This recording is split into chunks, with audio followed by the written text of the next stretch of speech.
From Interior Alaska's most trusted news source, this is the Fbx Evening News.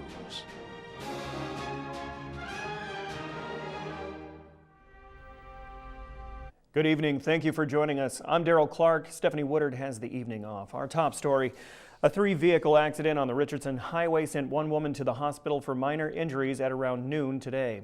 Responders on scene say a single car hit the center median while going northbound at the North Badger interchange and spun into a ditch.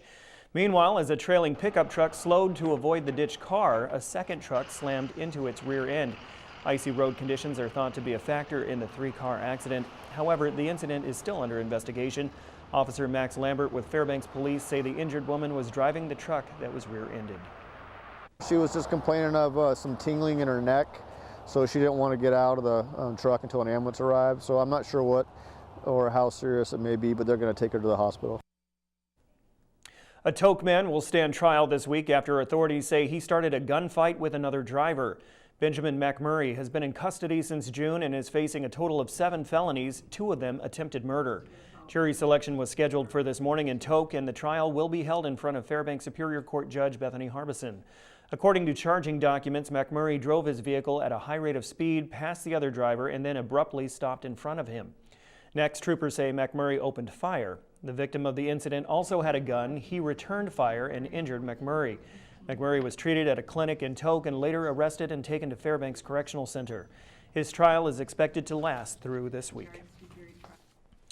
Although it's only the first week of December, already the groundwork is being laid for the first Christmas concert of the year. Mike Schultz has more.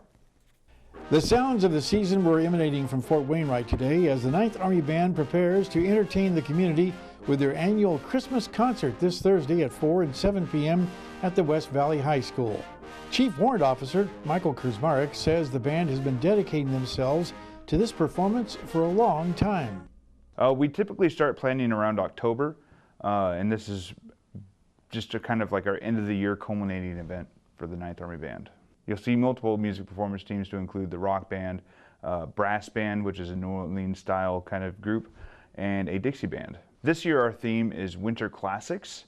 If you remember last year we did Santa's Journey and we had a screen that showed where Santa Claus was, and our music kind of went along with that. But this year we're going to go with some classic tunes, arranged just a little bit different with a newer twist. As far as the band members are concerned, this is an event that they are very excited to be a part of.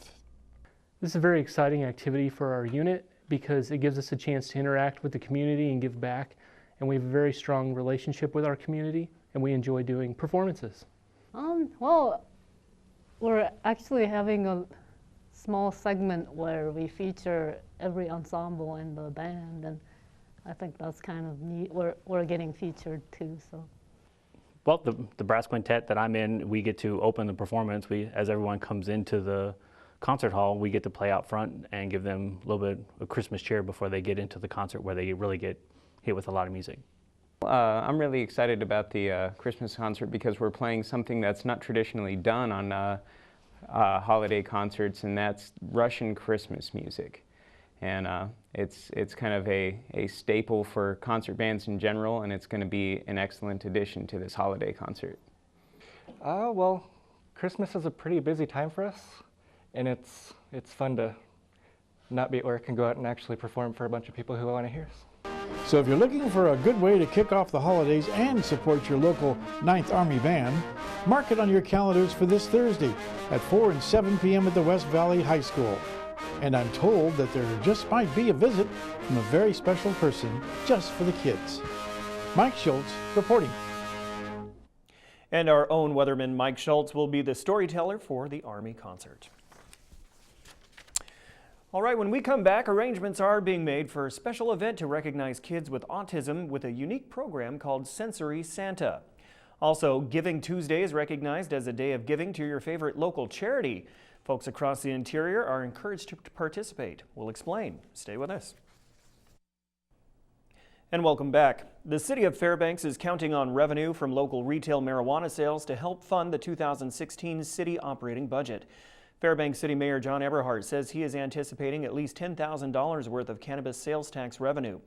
City voters passed a 5% sales tax on the drug in October. However, the $10,000 figure is only a conservative number. Eberhardt says the city revenue department calculated that marijuana sales in 2016 would generate $50,000 for city coffers. He added that the conservative amount is a result of uncertainty about how the state legislature will actually regulate the budding marijuana industry in Alaska. I've heard that the state may have larger setback requirements than the borough. If the setbacks are too large, there may be very little, if any, room for retail marijuana sales in the city. So we need to see where that all comes out. And you know, it's premature right now to really speculate. Yeah. And I wanted to be conservative in this budget in terms of anticipated revenues. And so that's why I went down to the $10,000 figure. It may be well above that by the end of next year, but I don't know. The Fairbanks City Council will be meeting at 7 in the morning tomorrow in City Hall to go over the 2016 operating budget. The meeting is open to the public. Well, now that Black Friday and Cyber Monday are winding down, it's time to look at Giving Tuesday. Giving Tuesday is a widely recognized day of giving observed on the following Tuesday after Thanksgiving. This celebrated event was created in 2012 by New York City and publicized through social media with hashtag Giving Tuesday and hashtag Unselfie. Folks from the interior are urged to pick their favorite charity or nonprofit tomorrow and donate money, items, or time. For more information on ways to give, please check out our website, webcenter11.com. Giving Tuesday is something that's really important to us. It's kind of just a platform for people in the community to encourage, giving, just to encourage giving. And that can come in lots of different forms. It could come in dollars that are spent directly on our program. It could come in the form of volunteer hours. And so Giving Tuesday is just a reminder, a time for us to recenter ourselves and think, how can we give back to the community? The Autism Society of Alaska is hosting an event this weekend in preparation for the holidays. The second annual Sensory Santa event will be Saturday, December 5th at the ASA office on Barnett Street. According to Executive Director Danielle Tesson, the event is for kids with autism and it provides them a place to be able to enjoy the same traditions as other kids. Individuals with autism can experience sensory overload with the many lights and sounds during the Christmas season, and this event will give them a quiet and safe environment, but with the Christmas spirit. Attendees can also use the event as an educational experience. ASA will be providing them with information on other upcoming events, an opportunity to browse a library, and more. Sensitive Santa will also be in attendance for families who wish to have their photos taken. The event is free to the public and begins at 10 a.m. The goal of the event is to create an atmosphere in which all families can come as they are with a sensory awareness. So sometimes with Christmas, there's like the bells and whistles and lights that are happening, and this is an environment that is aware of that. What we heard last year at our first annual Sensory Santa was that families have never had a photo with Santa. They have a 6-year-old and they weren't able to ever get a photo with Santa because it's just too much for them. And so what this does is it creates that atmosphere where not only for the kids and awareness, but honestly, so families can have a tradition fulfilled that maybe they had as a kid or that they haven't had yet with their kids. The Autism Society of Alaska is also hosting a conference in February. They are in search of volunteers. Anyone interested can email autism907@gmail.com. Okay, Joe Cook is up next with sports, and he has the weekend recap, Alaska Nanox highlights, the I-5, and more after the break.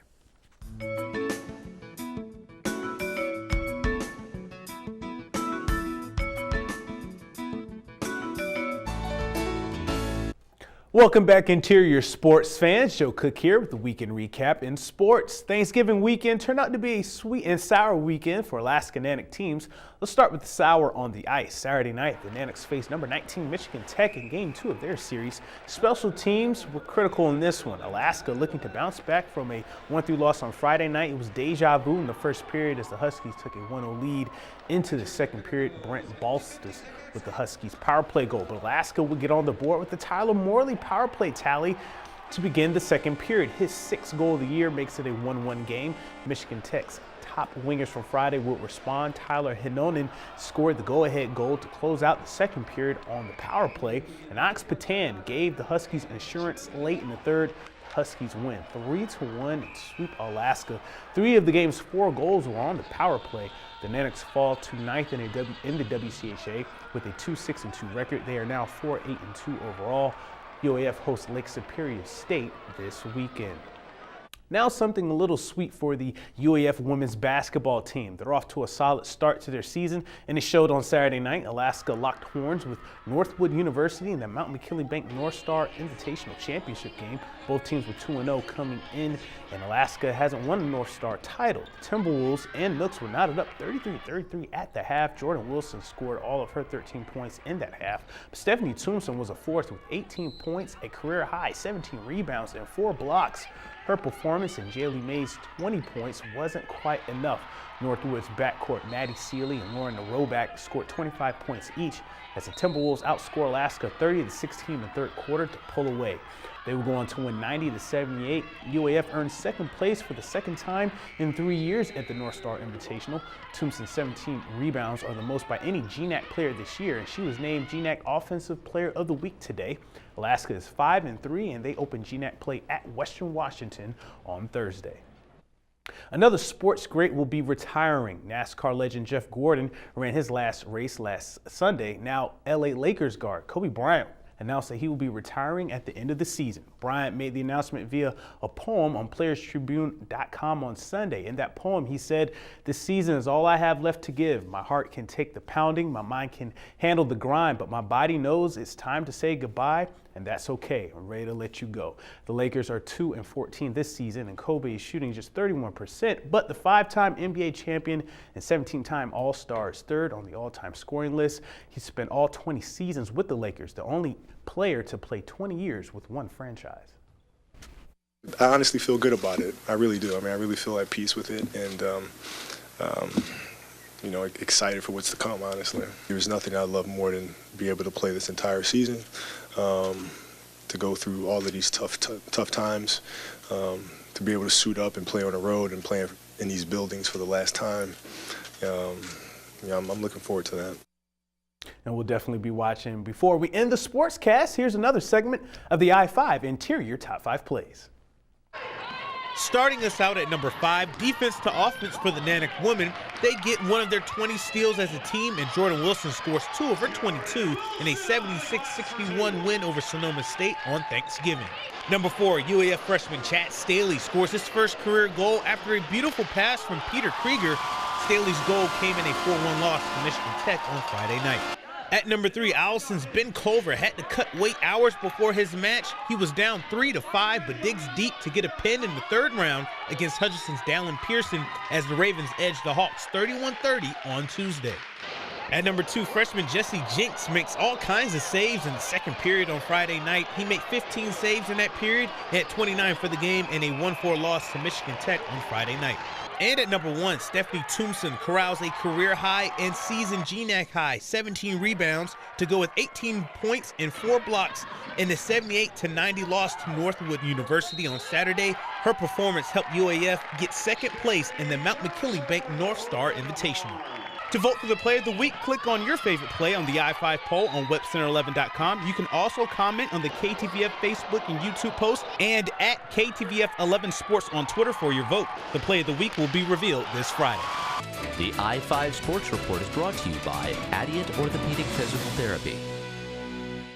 And that'll do it for sports tonight. Thanks for watching. Mike Schultz is next with your full weather forecast, and we'll catch you next time. Hey everyone, welcome back to the Monday edition of the Fbx Evening News. Mike Schultz will be once again talking about the weather. Hope you had yourself a good weekend. All in all, not too bad. No snow at least to worry about. Mother Nature opened the freezer door just a little bit. Going to get the coldest temperatures tonight. After that, we're going to stabilize pretty much the rest of the week, so it doesn't look too bad. Our photograph night sent in by Ron Plummer. Distant Denali, you can see why. There it is in the distance there. Beautiful silhouette shot. And as always, if you have a photograph to share, send it to photos@ktvf11.com. And we'll be more than happy to share it with the rest of the audience.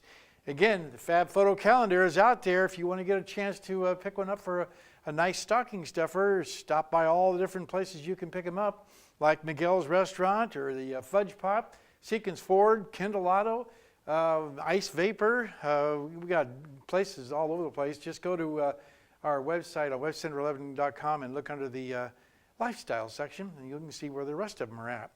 Here's our numbers. First of all, real quickly, our air quality index is out. Fairbanks is at stage 2, unhealthy for sensitive groups. Stage 3 in North Pole, just flat out unhealthy. So keep that in mind. Don't burn anything you have to burn, any unnecessarily burning, because it just adds to the atmosphere, which is really not great at all if you looked at the sky today at the sunset.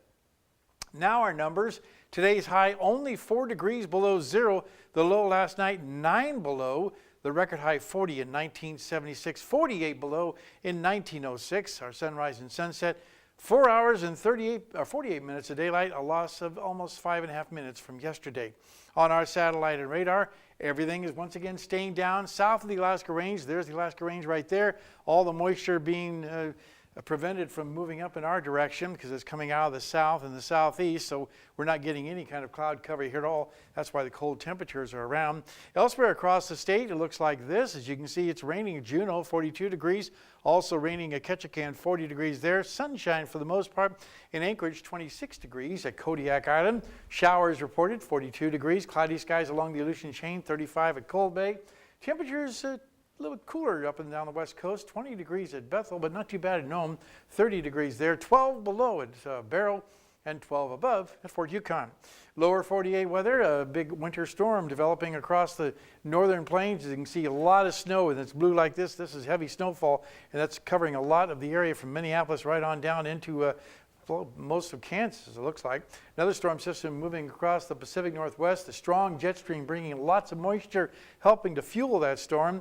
And that's why you're looking at the winter conditions. As you can see here, slippery roads, reduced visibility, travel delays, all in that area.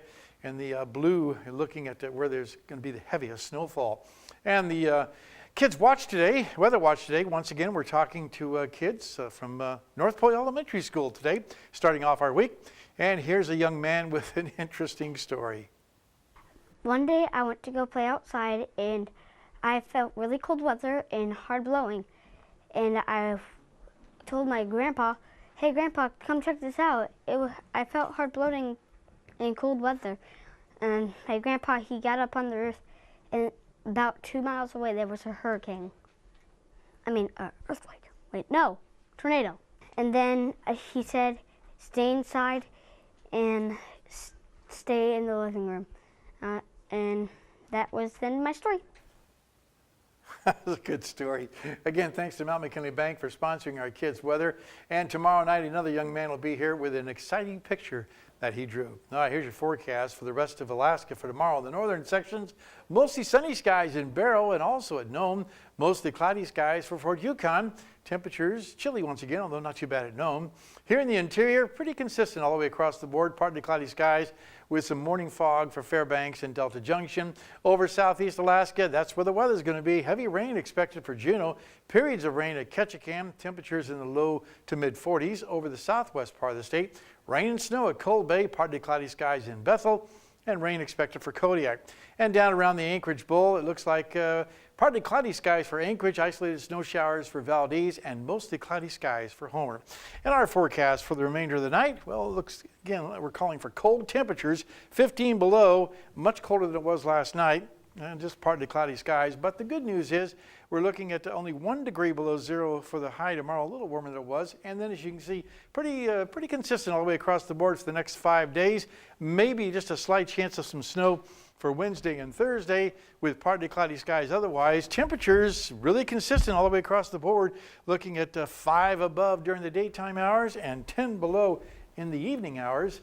And again, like I said, not too much going on as far as overall weather, as you can see there.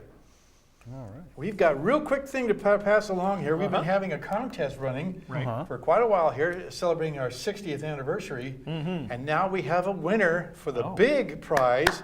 This is really a beautiful, beautiful, look at that. Over $1,500 worth of diamonds and gold there, guys. Wow.